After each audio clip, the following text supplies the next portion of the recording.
Hello everyone, my name is Yona and this is Postcards from Japan. Today I'd like to talk about attending a Japanese high school, going on exchange to Japan. So, before going, depending on the organization you went with, I went with AFS, their link is down below. So yeah, depending on how and with whom you're going, you will have more or less information on where your school will be, who your teachers are, but you don't really need that information. The main thing is just being there and being ready. When you go there on your first day, you will probably need a school uniform and school slippers depending on where your school is. My school actually didn't have a uniform, but we did have slippers I needed to get, so my host family helped me with that. If you have a uniform, AFS or your exchange organization will probably help you to get a second-hand uniform as well, so you don't need to worry about that at all. You really only need to show up. On your first day, it might be awkward. It might be a bit weird since you probably don't speak the language as well. You probably don't know anybody, it's all new to you. But just memorize a really short speech in Japanese. Who are you? Where are you from? You're so excited, etc. They will ask questions. It won't be a problem. You might have to just introduce yourself in front of your class. You might have to introduce yourself in front of the entire school. I had to do that. It was frightening, but it went really easily. You don't really need to worry too much. But yeah, the first day is always the hardest, and it just gets easier from there. There's a video about surviving the first month up here as well somewhere. I'll link it in the cards. So yeah, the first few days, what you really need to do is just actively talk.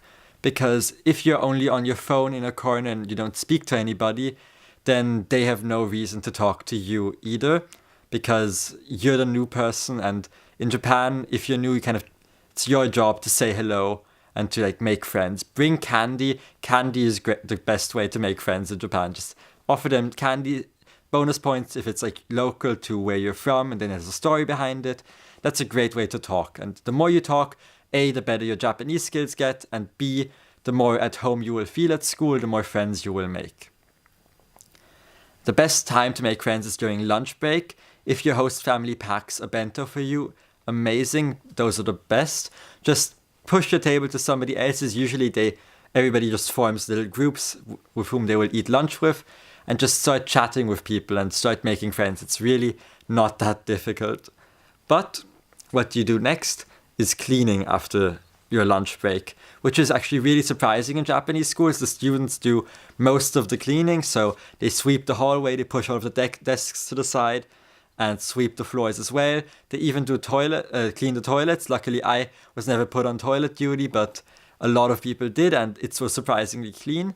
So yeah, as long as you participate and you do all of these things like a normal student, don't expect any special treatment just because you're the foreign exchange student, then everything should be fine. In Japan, after school, 9 times out of 10, a student is in a school club, and there's really a larger variety of clubs to choose from. I think there were 34 different clubs at my school. They're divided into sports clubs and culture clubs. So sports clubs are everything from baseball, tennis, basketball, soccer, really everything. Even Japanese sports like Kyudo, which is Japanese archery, Kendo, Japanese sword fighting. And there's a lot of them. If you're into that, it's a lot of practice, 7 days a week usually. Even on the weekends they all meet up.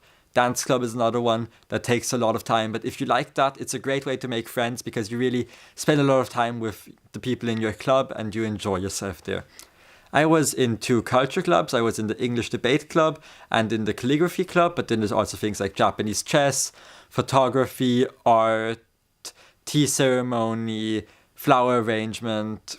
Yeah, there's really a lot, but the ones I was in was again Japanese debate, English debate club, where we made it up to international, so we won Japanese nationals. It was insane. We had practiced 7 days a week, which I probably wouldn't recommend because if you speak English all the time, your Japanese skills don't improve, but I had a great time. I then switched to calligraphy, which is a more traditional Japanese club, and it's also great. I highly recommend these traditional clubs because you learn a lot during your exchange, more than you would if you just read about it or do absorb the knowledge normally during your exchange as you usually would. At most schools in Japan, there's a school festival or a bunkasai. I'll make a separate video on that soon, but in general, it's a festival that students organize where the culture clubs each have exhibitions or performances depending on what kind of club they are. And at our school, the sports clubs had like food stalls, and so many people came. I think around 6,000 to 7,000 people came over the 3-day period, and it was super busy, but it was a lot of fun. So yeah, if you do that, make the most of it. And then it comes to saying goodbye. My school festival were the last 3 days I was at school, and then that was my last day, and then I had to return home, which was really hard. Saying goodbye is probably even harder than saying hello on your first day, because you really grow attached to the teachers, to the students, to everybody in your club. But just remember that it's not the end. We have social media. Everybody in Japan has Line or Instagram or Facebook or whatever. So just stay in touch afterwards. I actually managed to go back over Easter, so about half a year after I had returned, to see everybody, and we all met up and had lunch together, and it was really cool. So yeah, that was a lot of fun.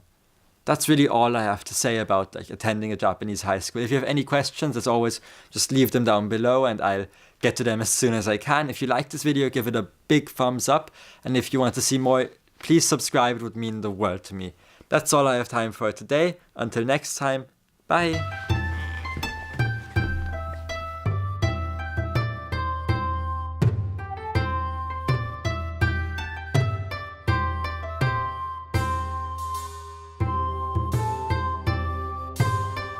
Bye.